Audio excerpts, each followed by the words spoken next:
T20 world కప్లో భాగంగా మన టీమిండియా సూపర్ 8లో సౌత్ ఆఫ్రికా టీంతో మొదటి మ్యాచ్ ఆడబోతుంది.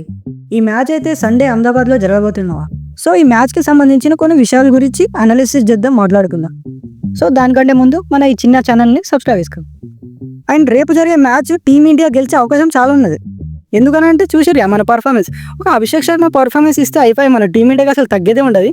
ఆడతాడంటారు, రేపు ఆడతాడు. ఆడితే కామెంట్ చేయరి, లేదంటే చేయకూరి.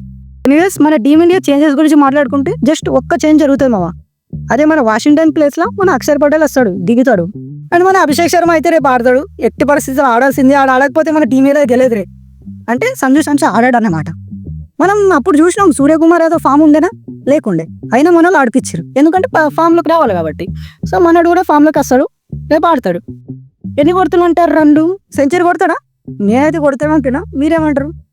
మీరు లాస్ట్ మీకు మన టీ20 వరల్డ్ కప్ గుర్తా మీకు? మన విరాట్ కోహ్లీ కూడా ఇట్లనే అవుట్ అయ్యిండు తెలుసా. 2 సార్లు అయిండో లేకుంటే హ్యాట్రిక్ అయిండు. దాని తర్వాత ఒక రన్ తీసి సెలబ్రేషన్ చేసిండు. మీకు గుర్తున్నా లేదో నేను వీడియో పెడతా చూడురి. అంటే మీరు కామెంట్ పెట్టిన వాళ్ళకే వీడియో పెడతా, లేదంటే పెట్టా నేను, నా ఇష్టం అది.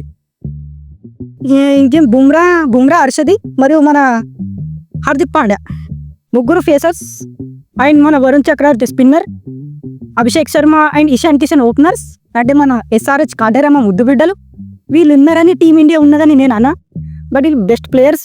1 డౌన్లో తిలక్ వర్మ, 2 డౌన్లో సూర్యకుమార్ యాదవ్, 3 డౌన్లో గౌతమ్ గంభీర్. ఇష్టం ఇక వాళ్ళకన్నా పంపిస్తాడు. ఇప్పుడు దుబాయ్ పంపిస్తాడు, ఎప్పుడు నేను కూడా పోతా అన్నమాట. గౌతమ్ గంభీర్ పిలిచి నాకు కూడా ఆడనికి, నేనే పోలేదు. So by by, Tata. పోయేటప్పుడు ఒక సబ్స్క్రైబ్ చేసుకొని ఖతం.